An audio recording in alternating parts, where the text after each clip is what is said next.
I'm just wondering where everyone else is. Francis can't make it.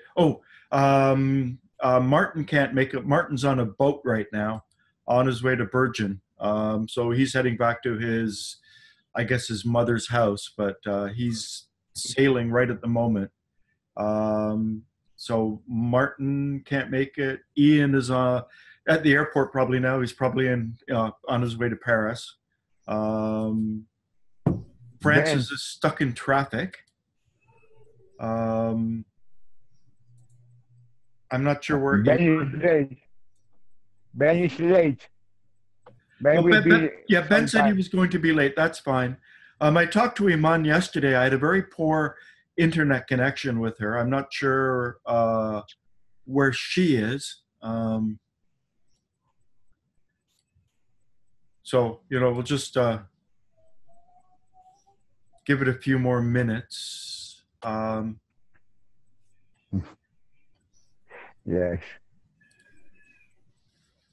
I mean, today and last week are going to be two very, very important meetings. And I'm going to repeat a lot of what I've been doing just because they're so important. And I'm going to repeat them through other meetings. Have either of you done any of the breathing exercise that I talked about last week? Breathing in with all three centers, so head, body, and feelings. Breathing in with the cerebral hemispheres, the cerebellum and spine, and the solar plexus all at the same time. Breathing in the word I with all three parts, and then breathing out the word am. And as we breathe out, imagine that a part of the air stays within us. And as we breathe out, imagining that we are breathing out a gray, foggy waste. It's very simple to explain, but it's actually a very complex inner exercise. You have to be able to maintain an awareness of your head brain, your body brain, and your feeling brain simultaneously together. And when you breathe in, try to bring your awareness to your head brain, body brain, and feeling brain as you breathe in. And then as you breathe out, you try to maintain that awareness of your head brain, body brain, and feeling brain. And as you breathe out, you imagine that a part of it stays within you. And then as Mr. Gurdjieff said, you just imagine part of it stays within you. Where it goes, what it does, that's its own business. Our job is just to imagine that part of it stays within us. And then as we breathe out, as well as imagining part of it stays within us, imagine that we are breathing out a gray, foggy waste. I've actually been working all week. I had initially started it as a recording where I did 15-minute relaxation and then followed by instructions for it. And I didn't really like it. I recorded it twice. I didn't like what I did, and I'm turning it into more of a similar exercise that I did for the holy affirming, holy denying, the exercises through the bones and whatever. So it's going to be on the little screen with the dialogue below. But it takes a while to do those things with pictures of people breathing and whatnot. Very important exercise. This is how we feed our being. This is how we grow our being at the higher level. If we do not have these substances already present within us, the higher needs to blend with the lower. So we've got to have these tiny particles of higher substances within us. And the way we get them is through this breathing exercise. I'd always said to people before that J.G. Bennett said that the way we absorb these higher energies, these higher, more refined particles was through conscious breathing. And through conscious breathing, that meant breathing while self-remembering, which to me, self-remembering is an act of the head, body, and feelings. But for a lot of people, it requires a lot of effort, a lot of practice, a lot of awareness to be able to breathe into these 3 dimensions simultaneously. Just talking about the fact that breathing in these higher particles requires an act of conscious breathing, I realized, upon uncovering the actual text of the experiment of the not experiment, the text of the exercise, that conscious breathing is a little bit more complex. And while these instructions are very simple, breathing in I and breathing out am, breathing in I with all 3 parts, breathing out am with all 3 parts, breathing in I with the head, body, and feeling brains, breathing out am with the head, body, and feeling brains, breathing in I with the cerebral hemispheres, the cerebellum and spine, and the solar plexus, and breathing out am with the cerebral hemispheres, cerebellum, and solar plexus. And then, again, as I said earlier, breathing in I, and then as we breathe out am, we imagine a part of the air stays within us. And then as we breathe out am, we imagine breathing out a gray, foggy waste. I did this quite a bit last Monday, and I noticed such a profound effect on Monday night. It was one of the most powerful things that I have experienced in a long time, just consciously doing this breathing exercise. I'm going to, let me pull up. This is my rendition of the exercise. But, I went through it last week. Hopefully Ben will join us. So Martin can't join us. Francis can't join us. Ian can't join us. So I guess Aman must be having problems. Maybe the problems with the computer yesterday were on her end. I'm not sure. But I have real problems trying to talk to her. I kept on cutting out. So this is the dialogue or the text that I'm going to be putting in the video, the little sort of square video that I'm creating. Break the tempo of ordinary life before doing this exercise by spending 15 minutes relaxing as deeply as you can. Now repeat the following out loud or in your mind. I am now about to begin this exercise, which I have been fortunate enough to learn from Mr. Gurdjieff, and which will enable me, with the aid of conscious labor, to coat higher bodies in myself from active elements in the air I breathe. And bring your whole attention to this exercise. Breathe normally and do not alter the natural rhythm of your breathing. Breathe in I and breathe out am with all 3 parts. Breathe in I and breathe out am with mind, body, and feelings. Breathe in I and breathe out am with your cerebral hemispheres, cerebellum and spine, and solar plexus. And when breathing out, imagine a part of the air stays in you and flows to the corresponding place. Where it flows, how it flows, that is its own business. You must only feel that a part remains in you. Do not hold your breath, just breathe in and out naturally. And when breathing out, imagine something flows out like a gray fog. And take a corresponding position that mobilizes an inner tension and causes your centers to work together for this aim. Doing this exercise properly with conscious labor and breathing the small property into your blood will make big results possible. Breathing normally without altering the natural rhythm of your breath. Now repeat the following out loud or in your mind. I am now about to begin this exercise with full attention.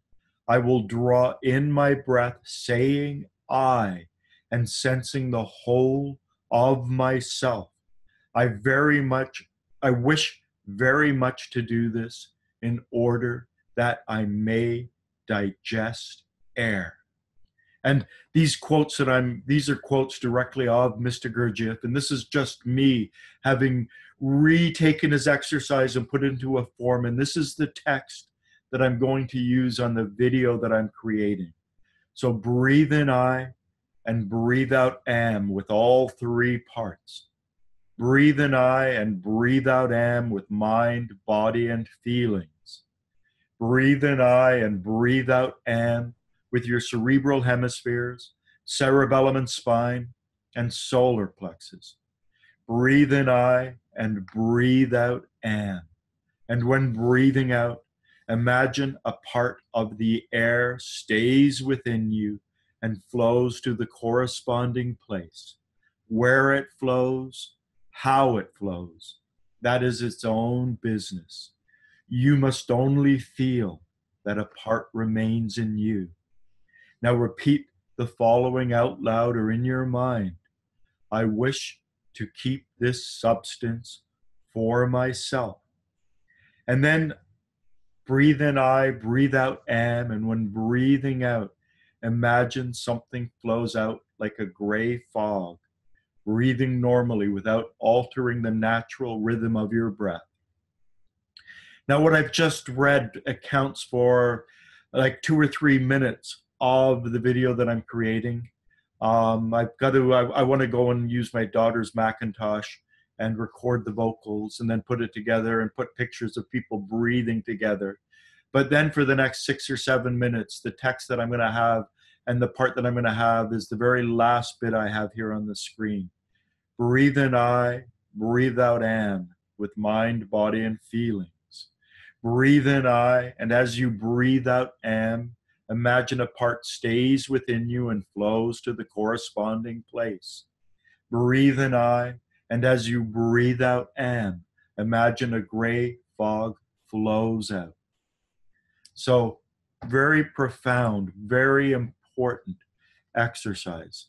It would have taken, my estimate is probably 10 to 20 years off my journey if I had known how to do this back in 1981, and if I had done this for at least 10 minutes every day. I did do versions of conscious breathing. I did have an awareness of my breathing. When I was first taught, the very first exercise I was taught was by Dr. Christopher Holmes, who was a professor of psychology at York University in Toronto. And he got the class. It was in class, January 5th, 1981, the day my life changed. And he said, I want you to become aware of what you can see. Then I want you to become aware of what you can hear. Then I want you to be aware of what you can smell and the taste in your mouth. And then he said, become aware of your body. And I actually did it from the top down to the bottom.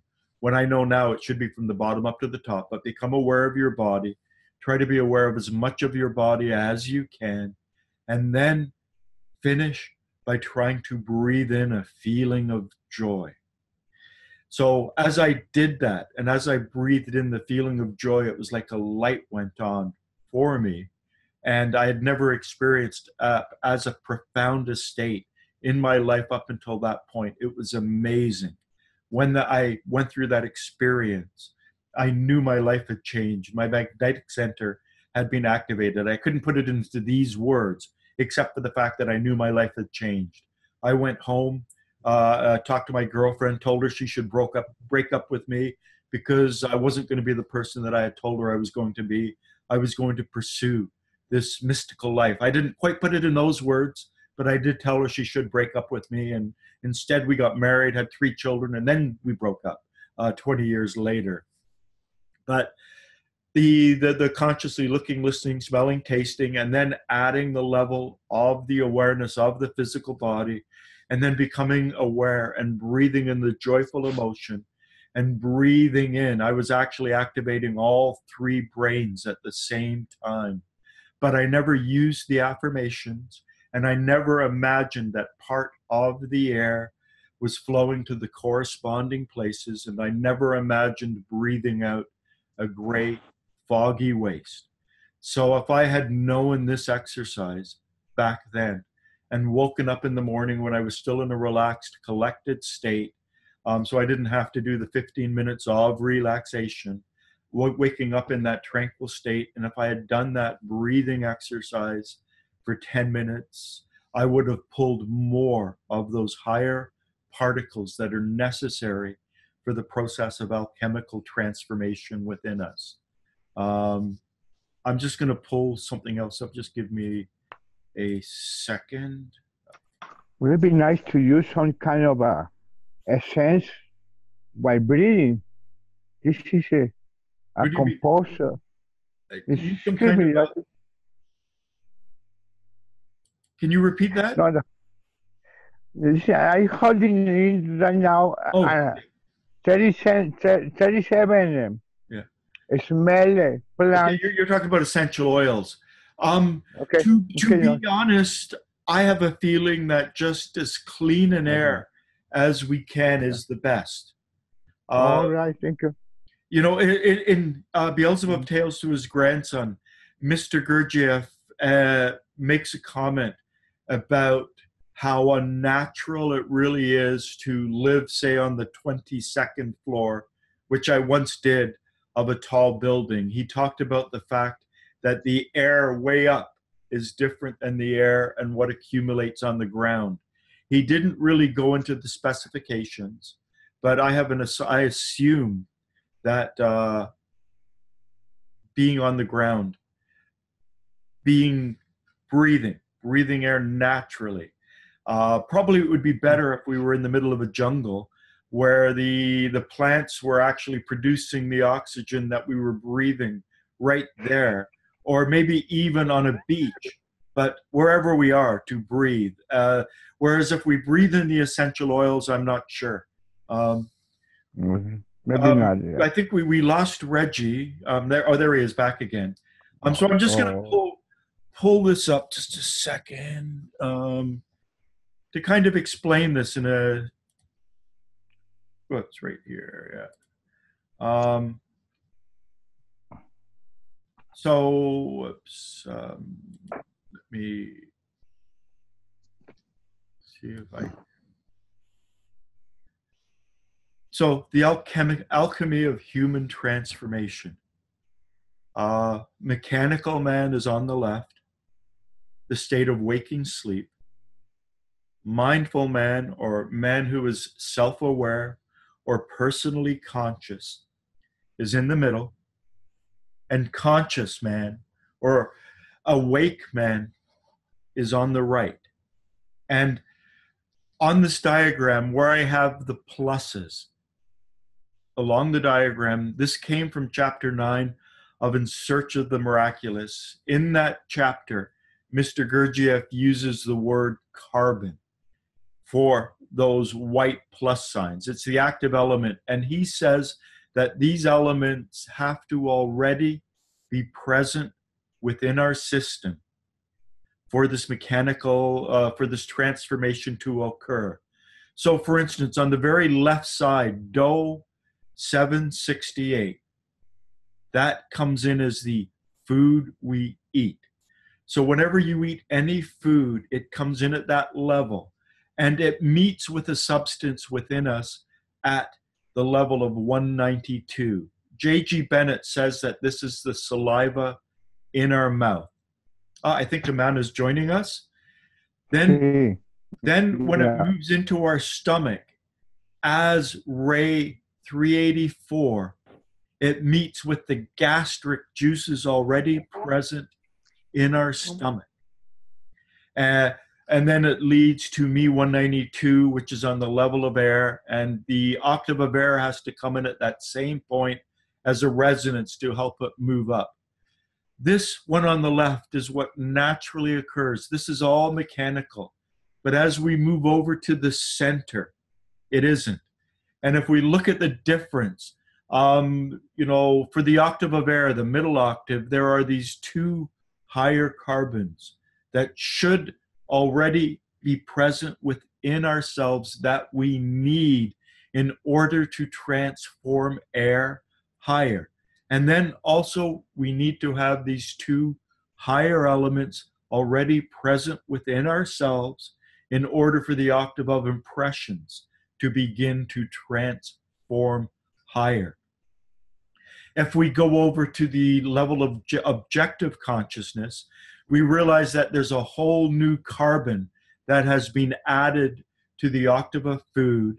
There's another, actually the octave of air is complete. We've got that carbon within us. And then the octave of impressions, a new carbon is needed.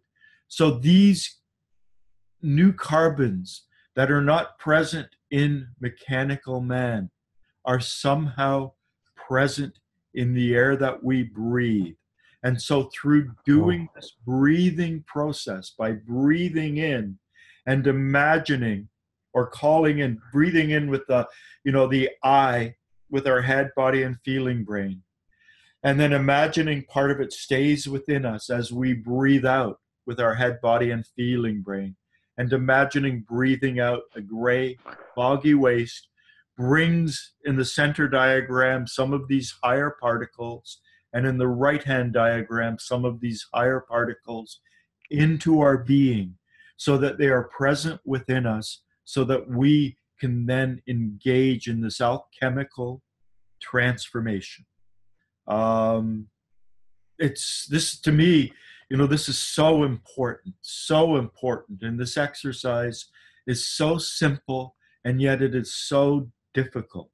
Iman, I guess her microphone is off, but it's showing her on the screen. Yeah. Whoops, I lost myself for a second. There. Yeah, hi, I'm sorry I was late, but the power was off. I'm at my sister's. Okay. And the power went off for 1 hour, so oh no. it just happened to be on a few minutes ago. Ian is on his way to Paris right now. Francis is stuck in traffic. Martin's on a boat somewhere. I don't know what sea it would be. I'm going to Virgin. So they can't make it. Ben said he would be a few minutes late. I'm not sure where he is. So I've just been talking about the exercise that I did last week. But it's all here on the recording. The importance of the air that we breathe. Now today, I'm going to talk about something different. I'm just going to pull this up so I can quote from it. Just give me a second to arrange. Some people actually think this is a more important exercise than the first. This exercise that I'm going to talk about today is called the collected state. And Mr. Gurdjieff said that this is the beginning of self-remembering. So this is a very, very important exercise. Now, this exercise appears in the transcripts of the wartime meetings. I'm not sure, I don't think it appears in the G.I. Gurdjieff Paris meetings, 1943, but there are other meetings, other notes that are circulating online, which are transcripts of Paris wartime meetings from 1938 to 1946. Except the version that most people have, this exercise has been intentionally removed from it. I actually found a hint of the exercise in a text online, which was not in the copy that I have. And I sent a message to a friend who has a deep, intricate knowledge of all the texts and the various things involved. And he actually had a copy of these meeting notes that did not have the exercise censored out. So the people, whoever produced the version that they released online, purposefully censored this exercise. But I have the exercise. I've got the full, complete text of this exercise. So what I'm going to do right now, I'm going to pull up a document that I have, which I will share with everyone. It's called The Collected State. The Paris Meeting Notes, 1943. We have this exercise. I am collected. I am present. I'm going to move down. I'm going to just skip the exercise right now. What I'm going to read here, this is Solange Clostrers, who met Mr. Gurdjieff as a young woman during wartime Paris, and she eventually became one of the most accomplished movements instructors. So she was a young woman, late teens, early 20s, when she came across Mr. Gurdjieff. One day, I told G. Gurdjieff, and this is all translated from French, that I felt a lot of energy after movements class, and that it disappeared. I could not keep it. I added that also in life, certain circumstances gave me energy, and that likewise I would lose it. After a silence, G replied, gently, quietly, that the human being is surrounded by an atmosphere, as is the earth, that through thoughts and emotions, we let our energy go or we lose it. He told me that this atmosphere differed in extent for each person. It was like a continuity of one's body, like an outer limit. He said that I should practice sensing the space around me, to feel my atmosphere as a continuation of my presence, to sense its limit without coming out of it, without going beyond it. Learn to keep my energy within the boundary of my own atmosphere. Not to let this boundary be affected by anything on the outside, and not to let anything enter into it. G. Gurdjieff continued, saying that if you let your energy go in imagination, emotions, you identify with these, your energy is lost. It is necessary to learn not to let this energy be drawn out of you. That I must learn to think and feel without identifying. That habitual thoughts are not a real reflection, but associations and emotions with which we identify. Consequently, the energy is absorbed and lost. That the development of attention, of consciousness is made with the energy of the being, that we must learn to use it to develop our being to the full and not to waste it. Incredible words there. The next one I'm going to read comes from Gurdjieff and the Woman of the Rope. And this is just a partial explanation of this exercise. Emanations. This is Mr. Gurdjieff. Emanations. Everything has emanations. Earth, dog, that bottle, me, you. Emanations are automatic, must go out from us, from every separate part, from all total. Part go out automatically from every living thing. We each one surrounded by atmosphere of our emanations. Some scientific apparatus can see these emanations. We each have atmosphere around us all the time. Dog also bottle, also earth. Now then, think of your leg. And he was actually giving these instructions to Mrs. Gordon, the person that Fritz Peters really had a problem with. And she had been with him for a long time. And he was, even though the other ladies of the rope were with him, he was giving this exercise to her. Now then, think of your leg. Emanations go out from leg also. Try now, think. This is first step. This is first thing can do so that you do not die like a dog, but can become part of God. Good formulation. Born like dog, die part of God is not good.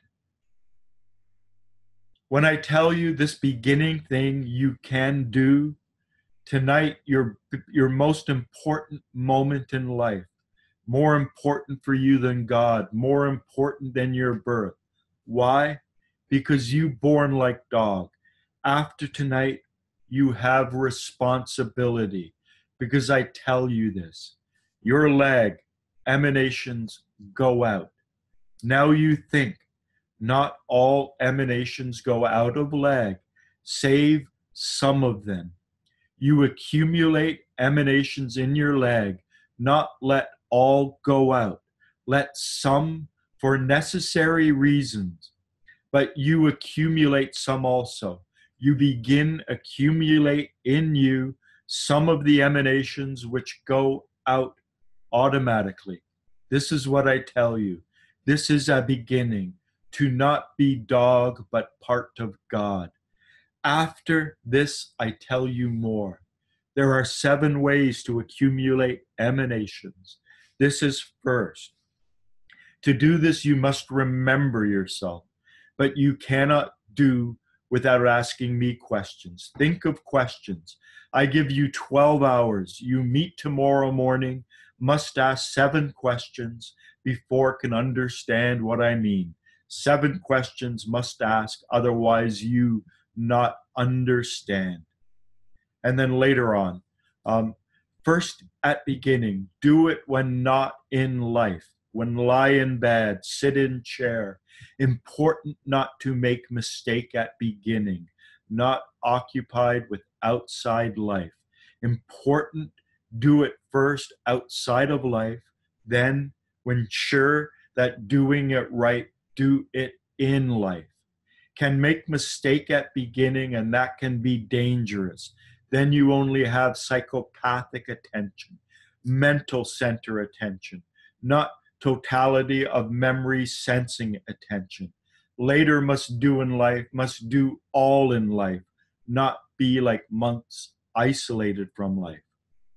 So he says that, here, this is not a mental exercise. It's something that we should do with our head, our body, and our feelings, our head brain, body brain, feeling brain, the cerebral hemispheres, the cerebellum and spine, and the solar plexus. If we practice this as a one-centered exercise, it will make us psychopaths. So Gurdjieff, views from the real world. So that your nature can assimilate in calmness the results deposited in you. After that, rest 10 or 15 minutes in a collected state. That is to say, do not allow thought or feeling or organic instinct to pass outside the limit of the atmosphere of the body. Rest contained so that your nature can assimilate in calmness the results deposited in you, otherwise would be lost in vain. So if you've been paying attention to the other exercise on the digestion of air, you will realize that these 2 exercises are linked together. I'm not sure if I should read the next one. It's quite long. It's actually the next one. Man's atmosphere does not necessarily have the shape of a sphere. It constantly changes its form. In times of strain, of threat, or danger, it becomes stretched out in the direction of the strain. Then the opposite side becomes thinner. Man's atmosphere takes up a certain space. Within the limits of the space, it is attracted by the organism. But beyond a certain limits, particles of the atmosphere become torn off and return no more. This can happen if the atmosphere is greatly stretched out in one direction. I'll email or I'll send this, the rest of this through. Basically, we have an atmosphere around our body that's 5, 6 feet, a meter, meter and a half. And whenever we get into a state of emotional identification, our atmosphere is ripped away. Whenever we get upset, our thoughts are jumbled. We're angry. We're in some kind of a state. Our atmosphere is dispersed. Whenever we are in any kind of state of identification, our atmosphere is drawn to what we are identified with. Most people walk around in life living a life where their atmosphere is constantly being pulled away, where their atmosphere is constantly being dispersed. And it's very important for us to learn to maintain a collected state, to imagine and become aware of the atmosphere surrounding ourselves, and to keep the atmosphere within very specific limits. I've always spent more time in a collected state. For a lot of my life, I was very much an introvert. I was very shy. So I spent a lot of time, in a very calm state, in a very quiet state. I didn't realize consciously what I was doing. But as I've learned this exercise, I can walk down the street and be aware of my atmosphere. And then I can be aware that certain thoughts pull me right out, pull my atmosphere out. And certain obsessions and certain different things can just disperse my atmosphere, or I can keep it around me. And keeping it around me, one of the things I have to do is really stop the internal dialogue, the associative chatter in my head brain. I've got to be very present in my body, in my perceptions, in my feelings. In other words, when I self-remember, I'm very much in that collected state. When I stop self-remembering and think about what that person did or what I've got to do with later in the day or whatever, it gets dispersed. And to keep on pulling it back in times of deep emotional turmoil. If someone yells at you and you just think, why did they yell at me and how could they and what's going on? Your atmosphere is dispersed. So any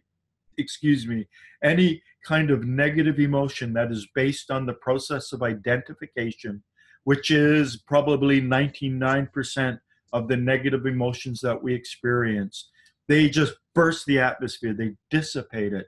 Any kind of associative thinking bursts it. When we reflect and think too much about other people, it bursts that atmosphere. And, Mr. Gurdjieff, as he was talking to Miss Gordon, one of the ladies of the rope in Paris around 1934, he told her just to begin with her leg, to imagine her leg having the atmosphere and holding it within the leg. Just give me a second now. I'm going to go back to the screen. And I think we keep on losing. I'm not sure if Iman and Reggie are still there, but we've lost their images. Here comes Ben. There's Reggie. Yes, I am here Oh, listening. you are here. Okay, good. It just showed me that your microphone was off, so I didn't know if I had lost you. Yeah, because I'm, surrounded with my family, so I didn't want, to have any noise. Okay, that's okay.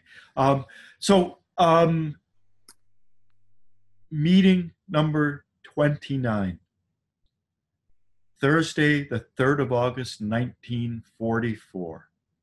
And this part that I'm going to read is actually in the text that's available online, just right now. So, Gurdjieff, your decision is not strong. You must decide many things. You must put yourself in a quiet state, relaxed, and in this state, settle your task.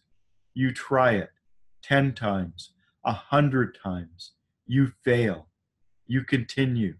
You take trouble. Little by little, you train yourself and you achieve it, but not in one effort. This is very little thing, and it is the most important. Remember yourself consciously. Consciously. That is to say, by your own decision. To remember oneself and at the same time collect oneself together to penetrate deeply into one's very self. These then are the conditions.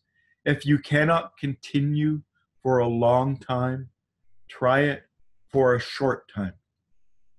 And then, there's some more dialogue in the talks, and then it comes after, when you have quietened your associations, only then begin the exercise consciously with all your attention. Why is that font different than this font? I'm not sure. Then it skips down, and this exercise is taken out. This exercise does not appear, for instance, in the text I think I sent you on the meeting notes, Paris Talks. But as I said, a friend of mine had an unredacted, uncensored copy. So this is the exercise as he taught on, what was the date? August 3rd, 1944, in Paris. This would have been shortly after D-Day when you think about it, but when Paris was still very much under the German occupation. So they would have landed at the beaches of Normandy in June 6th. And this would have been, I think they got to Paris in September. So, there would have been a lot, the war would have been just ramping up on the ground in that region of the world. You represent to yourself that you are surrounded by an atmosphere. Like the earth, man also has an atmosphere. And listening, try to do this. Try to imagine yourself surrounded by an atmosphere. Like the earth, man also has an atmosphere which surrounds him on all sides, for a meter, more or less, to a limit. In the atmosphere, the associations, in ordinary life, the thoughts, produce waves.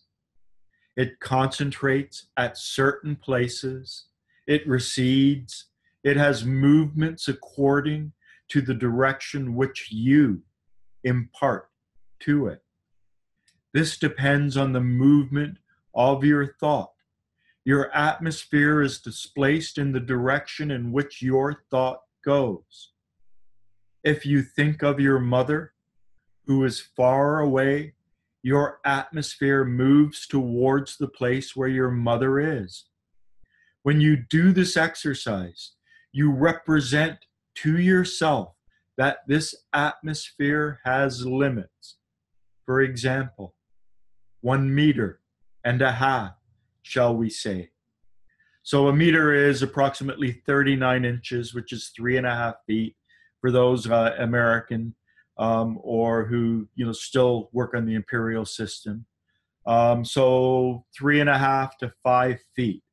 For example, 1.5 meters, shall we say. Then you concentrate all your attention on preventing your atmosphere from escaping beyond the limit. You do not allow it to go further than 1 meter or 1.5 meters. When you feel your atmosphere quietened, without waves, without movements, then with all your will, you suck it into yourself. You conserve your atmosphere in yourself in this way. You draw it consciously into yourself. The more you can, the better it is. To start with, it is very tiring. This is how one must do the exercise. And then this is where it goes back to what you can find in the texts that are available. This is how you must do the exercise. Afterwards, you rest yourself. You send the exercise to the devil. Repeat it afresh in the evening. This exercise is done especially to allow one to have a collected state. It is the first exercise. It is difficult to penetrate into yourself at the first effort. One must compel the atmosphere to remain within its limits, not allow it to go further than it should.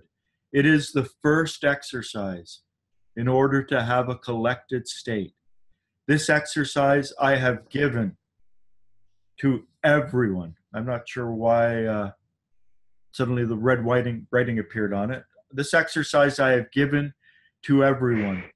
No one has understood what is collectedness, nor given it attention. I have seen this from the way you speak. When you have succeeded in doing that, you will be able to have a truly good state, and you will be able, by your will, to re-enter completely into yourself. When you say, I am, you will sense that you are in yourself. You will sense the whole of the body, the echo of I. And when you say am, you will have the sensation completely that you are.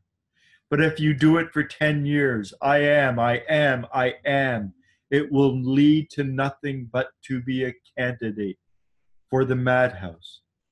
Do that or nothing. Begin everything again with that exercise. It is the first exercise for self-remembering. Wonderful. Thank you very much. You know, it's just... This is the summon. Yeah. Thank you very much again. We send us by email. I will you know, send this, you know, as a message on the board. Let me see if I can do it right now.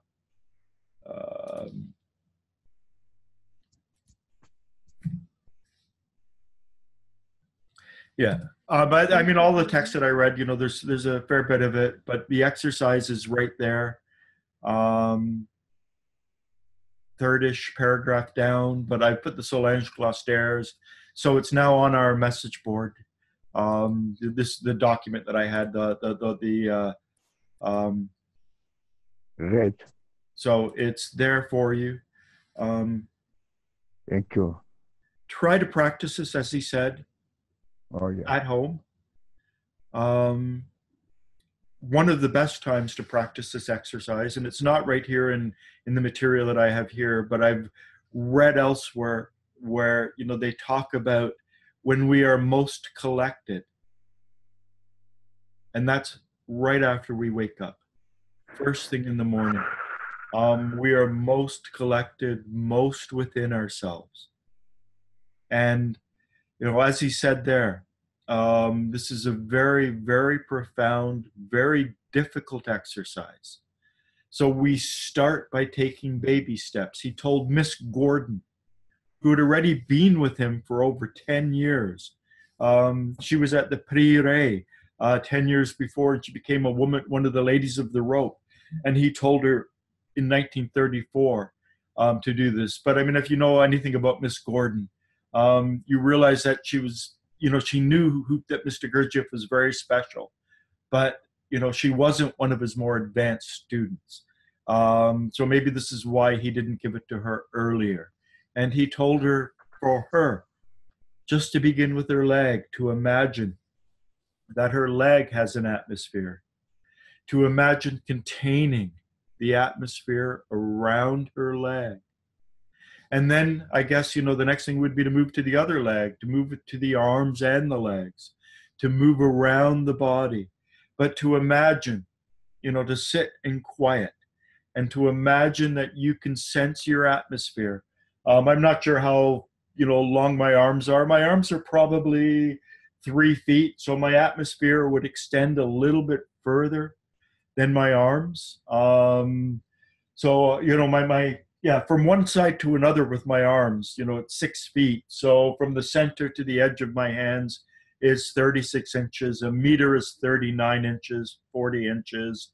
So a little bit more than the, you know, what I can move with my arms would be my atmosphere around me. And to become aware that you have the atmosphere, to keep the atmosphere contained within that. It's like a bubble around you. And since I came across the actual text for this exercise and realized how important it is, I've been really paying attention to myself. And I notice that when my mind wanders and when I start thinking about a client or thinking about something I need to talk about or say, that my atmosphere is dispersed.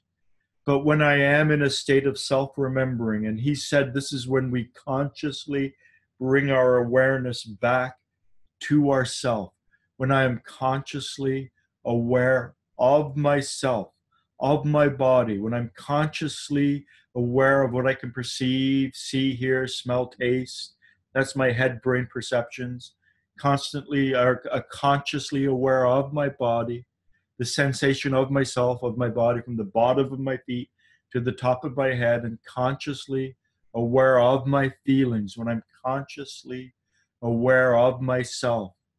This, by definition, requires the collected state.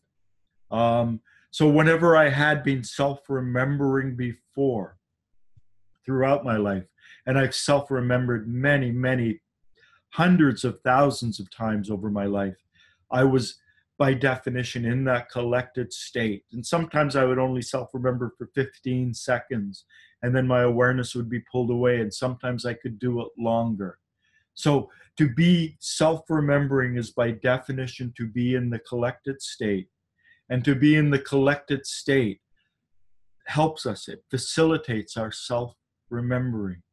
But one thing I never knew about, one thing I never learned, was to spend time putting myself in the collected state, to self-remember, to not allow my atmosphere to be pulled away or to go to think about other people or whatever, to maintain this state, and then at the end, suck it into myself, to pull it into myself, because this is also, he doesn't say it in the exercise, but this is also how we pull in those higher particles, how we pull in those higher hydrogens that we use to feed our being. So this is not really an exercise that we can do together, so to speak, online. But it's something that, you must begin to include in your daily practice. So preferably in the morning, preferably at night. I find I'm really collected. I'm in a real collected state in the morning. Mr. Gurdjieff didn't introduce this exercise. And for a lot of people who are anti-foundation, they're really upset at it because they say it was introduced by Madame de Salzman. Madame de Salzman and William Siegel, the man who had the eye patch over his eyes, went to Japan in the early 1960s, and they came back and they introduced an exercise into the foundation. You wake up in the morning, if you have to go to the toilet, you go to the toilet, maybe have a drink of water, and then you sit in a straight back chair, your spine erect. The way you want to have it is you want to have the base of your spine supported. You want your head to just comfortably rest on your neck, and your neck to comfortably rest on your shoulders and rib cage to comfortably rest on your spine, and your spine to comfortably rest on your pelvic bones and your hips, so that you sit straight up. Perhaps even imagine being pulled up, connected, and just so that your spine, and you're sitting in a very straight way. And their exercise was just to sit this way. They didn't give a lot of directions to it, but they would recommend to the members of the Gurdjieff Foundation that after you wake up, if you have to go to the toilet, like I said, get a drink of water, whatever, do that, and then sit in this collected state, because more of our centers, more of our presence is in this collective state, and we're more together first thing in the morning. And then when we begin our day, we get being pulled apart. Our thoughts go this way, our feelings go that, and other things enter. So in the morning, put yourself in the collected state. Imagine the atmosphere, a meter, meter and a half, 4 to 6 feet around you. Become aware of your atmosphere. Become aware of how sensing your body from the bottom of your feet to the top of your head. Becoming aware of the sensation of self. Becoming aware of your breathing. Holding, keeping your emotions calm. Imagining that your emotions and your thoughts can create ripples in this atmosphere, create real deep waves in this atmosphere. And so to keep your thoughts calm, to keep your emotions calm, to imagine this atmosphere as tranquil as it can be, to be in that collected state with the atmosphere around you. And then when you're ready to get up and begin your day and do other things, or if you can do this throughout the day, just as good. Just breathe it into you, suck it into you, and then go out and do what you have to do in the world. And he also, if you noticed how he said, start by doing this alone. Start by doing this during those quiet times, and then take it out into the world. So I like to self-remember. My favorite place to self-remember is when I take the dog for a walk.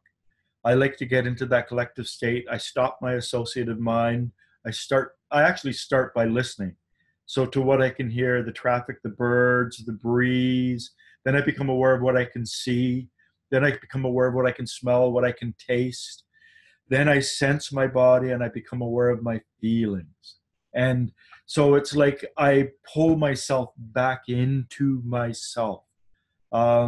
One of the characteristics of self-remembering is to be aware of receiving the impression as you receive the impression. So to become aware of the eyes and what comes into the eyes. Paul Beidler talked about this. Let me see if I can, I should be able to find this fairly quickly. Butler. How do you spell Butler? Pardon? How do you spell Butler? Butter? Butler, the guy you're looking for. Oh, Beidler. Beidler. Beidler. You've gone to endlesssearch.co.uk, Northern Forest. I talked about him a bit before, how I have this woman who's coming to my Tuesday night groups who spent 15 years driving down to Northern Forest in Pennsylvania back in the early 80s to the 90s, every 6 weeks with a group of people. And she studied directly under Paul Beidler, who was a student of Mr. Gurdjieff. He was actually studying architecture in Paris in 1923 when he heard about the Prieuré and went and lived there, and was a lifelong student of Mr. Gurdjieff until Mr. Gurdjieff died. But just give me a second. Start screen. Okay. So, Beidler talked about, impartial or neutral attention exercises. These are associated with assimilating third being food. That's the impressions, our third being the octave of impressions. And they can be practiced sequentially or simultaneously. And these, so one can attend sensing to all of the sensations of the body, taking in all sensations without identifying or labeling the impressions as pleasant or unpleasant. And we can get caught up. You see a car accident happen, your vision pulls you in that direction. And you won't be able to self-remember. But when I self-remember when I'm walking outside, it's not really a sightless gaze. It's just a full panorama. It's to be aware of everything, all of the movements, to open myself up to the full range of sight. So here he says, sightless gaze. One attends to one's total visual field as one panoramic field of light, taken in everything without identifying or labeling the impressions as things or actions, good or bad. When I was in the Bennett group, he really emphasized the need to become aware of what we can see visually in the peripheral of our vision. So to be aware of the periphery of our vision, but not just the periphery, to try and become aware of everything that is being received by our visual sight. We've got 10 million photoreceptors in our eyes. We've got a foveal in our eyes that allows, if you hold your hand out and stick your thumb up, the foveal vision is about that size of your thumb. And then the rest becomes more and more peripheral. But the sightless gaze is to be aware of everything, all movement, all form. This is something I like to practice when I'm outside. So I see all the cars.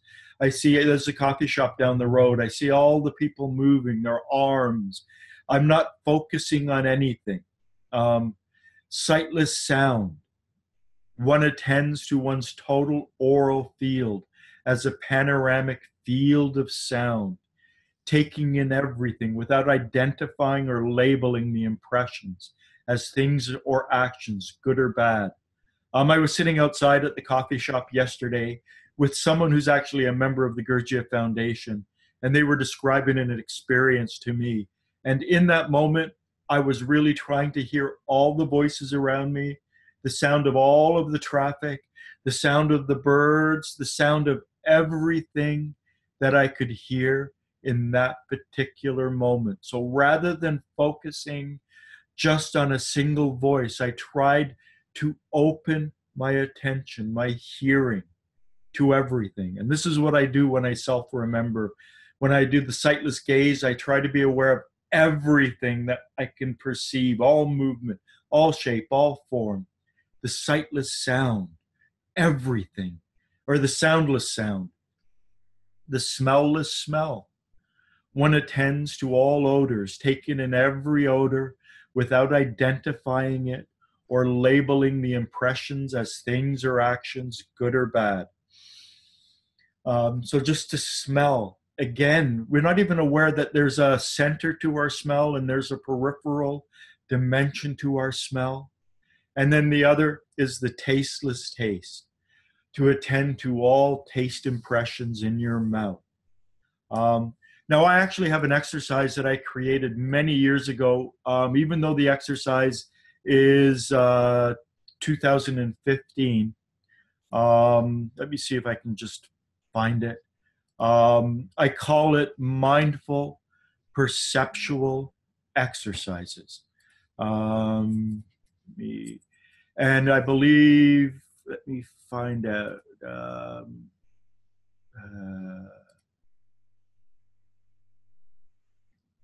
Yeah.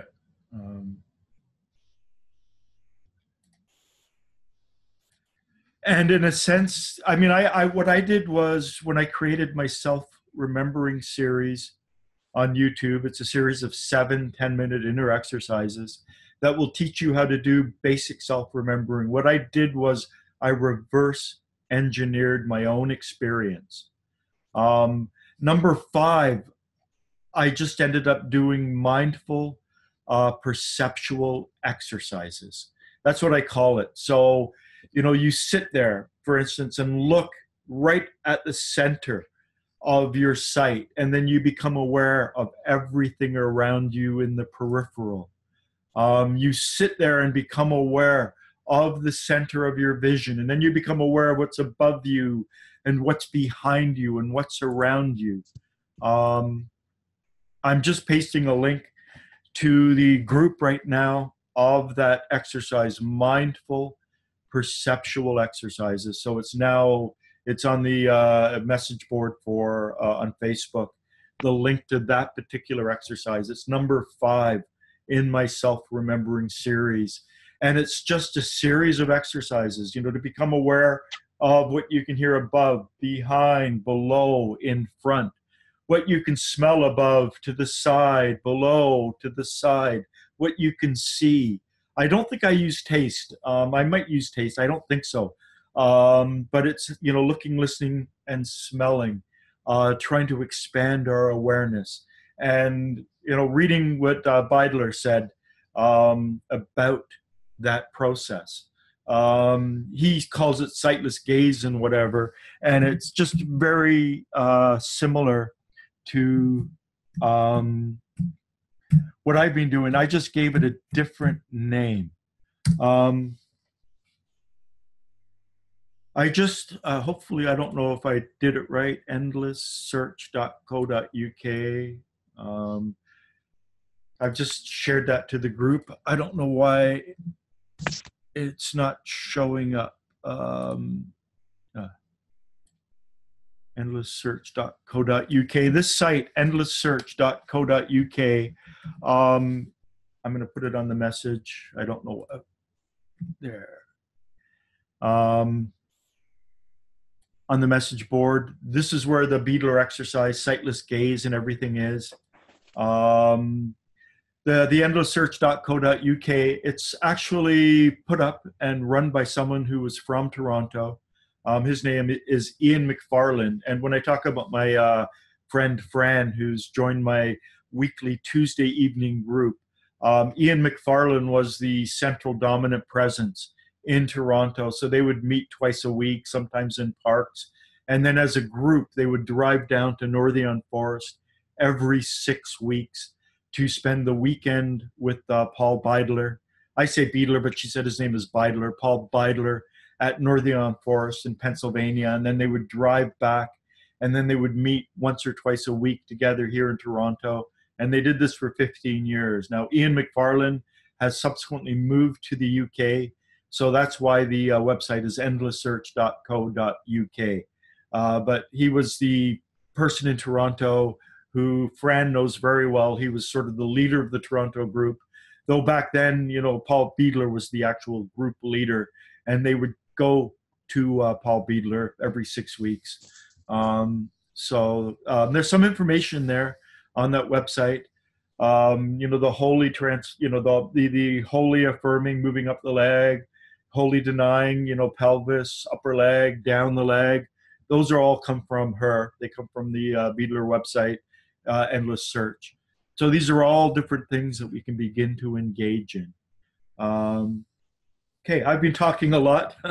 We've got about another 10 minutes. Just try and become aware of your body.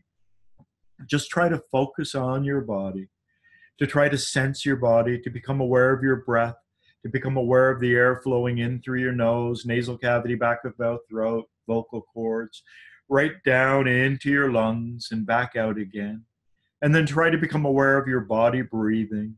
Try to become aware of your whole body breathing. Try to become aware of your toes, your feet, your ankles, moving up your legs, your lower legs to your knees, up to your hips. Try to become aware of your hands and your hips, moving up your torso, up your lower arms, to your midriff, your elbows, the middle of your back, moving up your chest, your upper arms, your upper back, up to your shoulders. Try to become aware of your body from the bottom of your feet all the way up to your shoulders. Try to move up your neck, up your head, to the top of your head. Try to bring yourself back into your body. This is the beginning of the collected state. It starts with our physical body. To be aware of our physical body, to be aware of the sensation of self. And then to become aware of what we can see, but without judgment, without allowing our attention to be captured in any way by anything we see, to become aware of the totality of what we can see, and then to become aware of the totality of what we can hear, the totality of what we can smell, without identifying, without focusing on one aspect, focusing on the whole, the complete dimension of what we can see, what we can hear, what we can smell, to become aware of the complete dimension of the taste in our mouth, while sensing our body, while being aware of our body from the bottom of the feet to the top of our head, aware of the air that is touching the skin, the hair on our head, the clothing that's touching our body, the way gravity is pushing our body down, the awareness of the back of our legs, sort of on the seat, the awareness of our spine, the awareness of our rib cage, our pelvic bones, the bones in our body, to be aware of our body, to be aware of our body breathing, to be aware of our body breathing, and the full sightless gauge, the full range of it, all the light coming in through our eyes, the sounds coming in through our ears, the smells coming in through our nose, the tastes coming in through our tastes, and try to be aware that we actually have this atmosphere around us, almost like a circle, like a globe, like an egg. And imagine you can sense your atmosphere, a meter, meter and a half, 40 to perhaps 50 inches outside of our body, 4 feet, 5 feet, 5.5 feet. Be aware of your atmosphere. Be aware of yourself contained within that atmosphere. Imagine, sense, feel that containment in your atmosphere. Really become aware of your atmosphere surrounding you. And then I'm going to count to 3. And when I get to 3, I just want you to imagine sucking that atmosphere into your body. So become aware of this atmosphere around you. Be very contained. Keep everything in you, your thoughts and feelings, the associations. Keep your body, the sensations, all very contained, very still, very quiet, very calm. Perhaps even imagine that your atmosphere is like this ocean. It's like a tranquil pond without any movement, still, quiet, serene, calm, extending, a meter, meter and a half outside of you. Sense this atmosphere, sense, see, become aware of it. And then 1, 2, 3, breathe it into yourself. Feed your being. Breathe these higher particles into yourself. In the last few minutes, any comments, any questions? The last week and this week, these are very, very important, the information contained here. Very, very important exercises to understand. In a sense, all the rest is like postscript. How we do it, and all the other exercises such as distinguishing personality from essence and going back through our childhood and figuring out various things are all just postscripts. They're ways of finding out where we leak the energy that we need to maintain this state, and where we leak the energy that prevents us from being in the collected state, that prevents us from remembering ourselves, that prevents us from growing our being.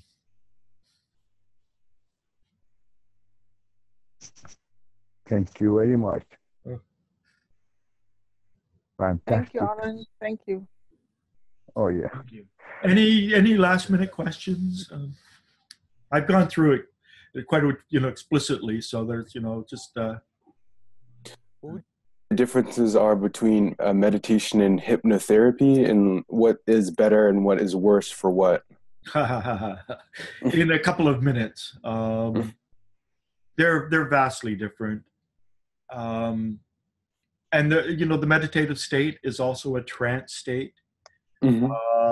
So when you enter into the meditative state, you are actually quieting your conscious mind down and entering more into the subconscious, subterranean regions of yourself. But meditation is really done to be in the collected state. It's to draw your atmosphere into yourself, whereas hypnosis and hypnotherapy serves a very different purpose. Hypnosis is best done with a hypnotherapist outside leading you. I can go into a very deep hypnagogic state. Once I'm in that state, the ability to do any kind of inner work becomes almost impossible. I need someone outside me saying, and now I want you to do this. And I need someone outside me feeding me suggestions, because I can't do that in that state. So hypnotherapy is using these trance states, using these states, getting people into these states in order to begin to bring them into a wholeness, bring them into a sense of completion, in order to accentuate certain suggestions, in order for them to go through certain inner experiences, going back to childhood and various different things. But it's a very complex thing for me to explain. One of the things, for those of you who have read Beelzebub Tales to His Grandson, and because I'm a hypnotherapist, I read the book completely different than most people. You have to have the training and the skills to understand what he's saying. I had been practicing hypnotherapy for over a decade when I finally made it fully through the book. And there's a chapter on hypnosis in the chapter as Beelzebub as a professional hypnotherapist. And he talks about the hypnotic state very, very deeply. Now, there's a chapter and there's references to Ashiata Shaimesh, who changed the world. I fully believe that Ashiata Shaimesh was a hypnotherapist, and he changed the world through the use of hypnosis. And in particular, there's one specific quality that he was able to engender through the use of hypnosis, which is called remorse of conscience.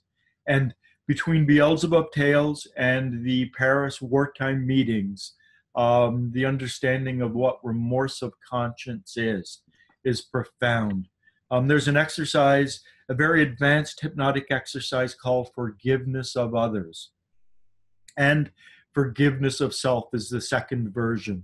These are halfway along the way to remorse of conscience. The hypnotherapists have stumbled around in the dark, and they've come up with these two profound and powerful applications of hypnotherapy. But you take it one step further, and it leads, and you can engender the state of remorse of conscience, of organic shame, of remorse, bring them together as remorse of conscience. And if you understand how to use them in the hypnotic state, you can repair your past. But this is something that I will be discussing. It will be the topic of meetings, but much more in the future, in a few months from now. I want to work through some of the more preliminary exercises. This is like the creme de la creme, the use of remorse of conscience to go back and experience the pain that we caused other people, to experience the consequences of our actions so as to repair our past. And hypnosis is the way, I believe, that we do this. And it's all there in Beelzebub Tales. It's all there in some of the talks that he gave to people in Paris.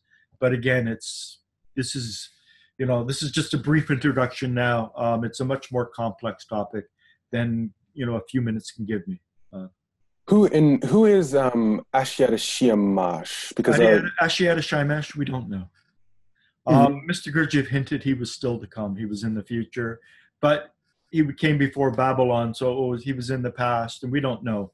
Sometimes Mr. Gurdjieff even once said, "I am Ashiata Shaimesh," and at other times he implied that Ashiata Shaimesh was an actual messenger from above who had been here on the planet and that we could call to help. And at other times he implied that Ashiata Shaimesh was still to come. This is one of those big questions in the Gurdjieffian community. Who was Ashiata Shaimesh? What was Ashiata Shaimesh? What techniques did he use? One of the things in Tales Mr. Gurdjieff said was that he changed humanity without teaching them a thing. So he wasn't a teacher. He affected and changed people in other ways. This is why I think he was a hypnotherapist. And I think, if you read Tales in a certain way, you can begin to get a sense that maybe he was a hypnotherapist and he used that to help people. But it's my own conjecture. I've argued a lot with people who say I'm wrong, but they're not hypnotherapists and they don't understand that dimension that's contained in tales.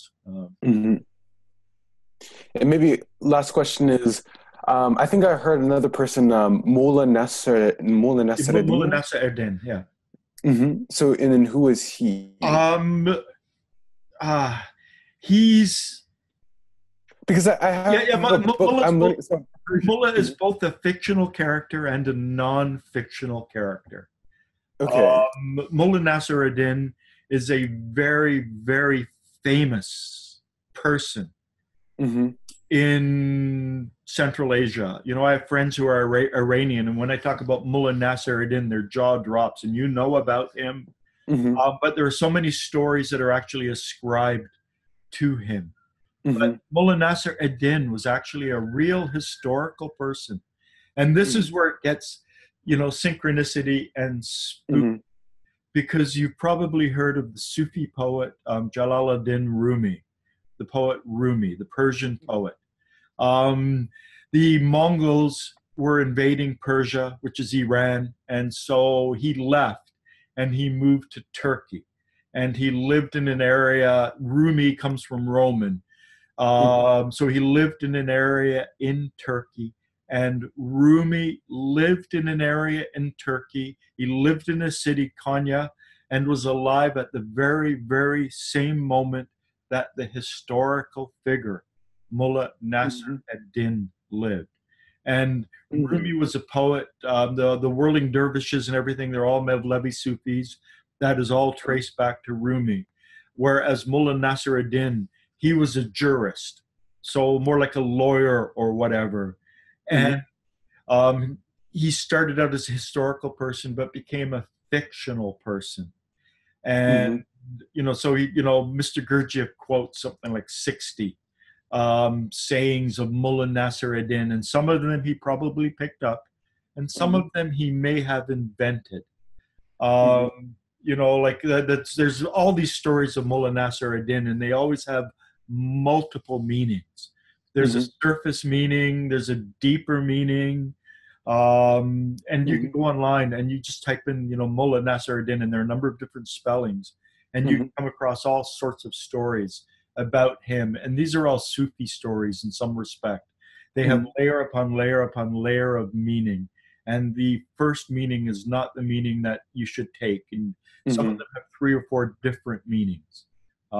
So he started out as a historical person, but he became a mythical person. So yeah, it's hard to explain who he is, but you know, he was always pictured riding backwards on his donkey. You know, I wanted to go somewhere and the donkey wanted to go the other place, and this is how we compromised and things like that. But at any rate, it's just after 12. Yes. You know, thank you for those who could join. And you know, Francis was stuck in traffic. Ian's probably now in the air. Martin's on a boat. Hopefully he's landing in Virgin very soon. So, you know, they were all, you know, in transit, so to speak. Okay. Thank you very much. And collective state, practice it. And we'll meet again next week. Take care. All right. See you.